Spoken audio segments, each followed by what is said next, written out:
Right. Look, Abigail, I want to ask you a straight question. Entrepreneurship at 14. Yeah. What made that happen? I like to sit here and say I've got a story. I feel like when I say that I started entrepreneurship at 14, everyone naturally assumes that your parents were in business or you came from a family background where business, you just grew up around people in business. And I didn't. I went to school like any normal kid. I had a loving family, great childhood. And I got bullied in school. And I remember thinking, I wanted big things. I liked the idea of, say, a luxury lifestyle. I always had new trainers because my granddad used to give me pocket money every week and I used to save it and then go and get the nicest things so I could stay up to date with fashion and stuff like that. But I thought, if I don't do well at school because I'm not thinking straight in school, how am I then going to achieve anything? Because in school, that's all they instill in your brain is that you need to become a lawyer, you need to become a doctor, you need to work hard. So I remember thinking, I'm not going to get my GCSEs at this rate. I was going into school, I hated it, didn't want to go into class. So I don't really know the exact foundations of how I ended up doing this, but I wanted to get into modelling.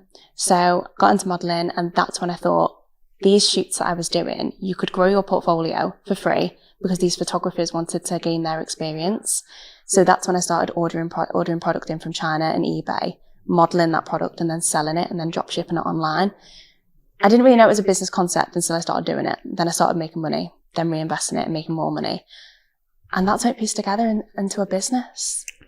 Yeah. I mean, if you didn't get that inspiration for your mum or your dad, what actually said to you, like, school wasn't teaching you this. They were just saying, what's 2 + 2, what's 5 meters squared of this sort of thing. Like, what got you to think, all right, I might not do so well in here, but I could buy something and sell it for more? So there was a company at the time, and I'm not allowed to disclose it at this moment in time because of issues that went on when I sold the company.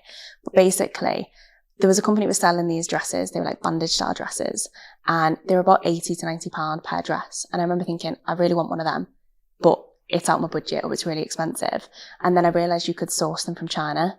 So when I started then sourcing the product, and there was also these bikinis at the time that everyone had, but they were like £50 for a bikini, was I could source it on AliExpress for £5.90, let's say.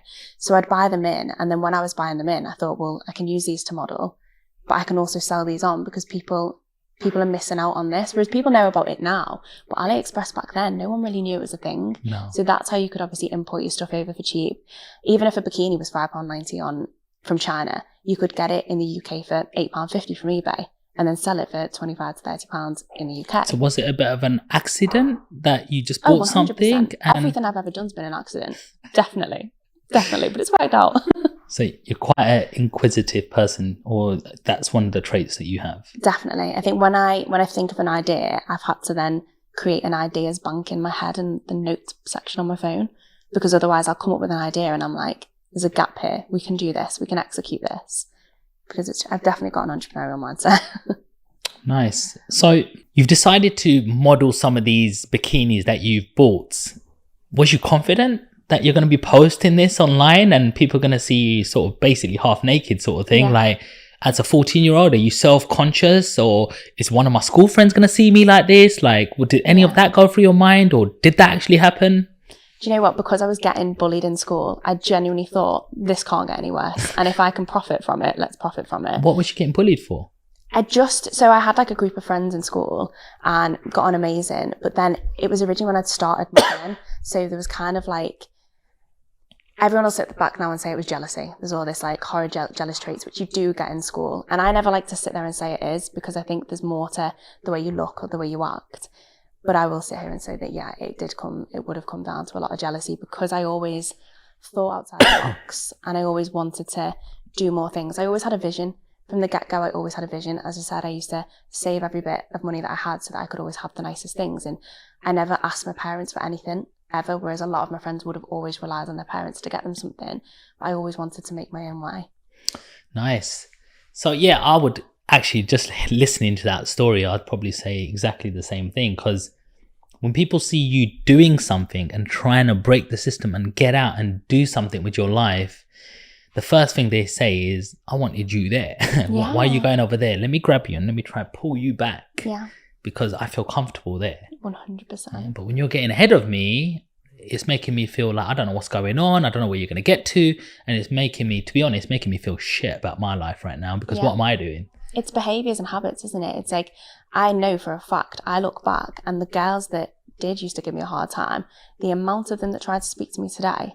And I think you chose to surround yourself with them people. You chose to stay in that position because you were comfortable with the behaviours that were going on. And I wasn't comfortable with that. When did you know you had something? So whilst I felt like there was a lot going on, my dad at the time, I remember thinking my dad's going to kill me, but I started making money. And then I remember I hit my first 10k month. And that's when my dad turned around and he went, she's onto something here. My mum and dad were divorced as well. And he ran my mum and he was like, she's onto something here. I'm not sure if it's illegal because no one's talking about it. Whereas nowadays, everyone's speaking about dropshipping. You know it's a thing. Whereas my dad was like, what is she doing?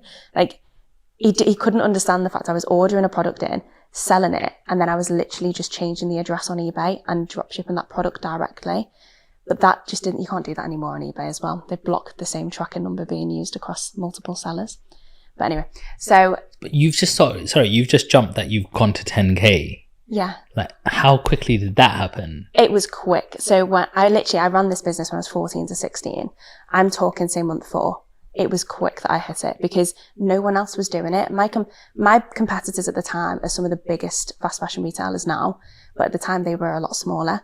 So for example, there's, I want to say Opoly. So they are killing it at the moment. At the time, they were only selling on eBay as well. So they actually became one of my suppliers at the time that I would use to then sell product from.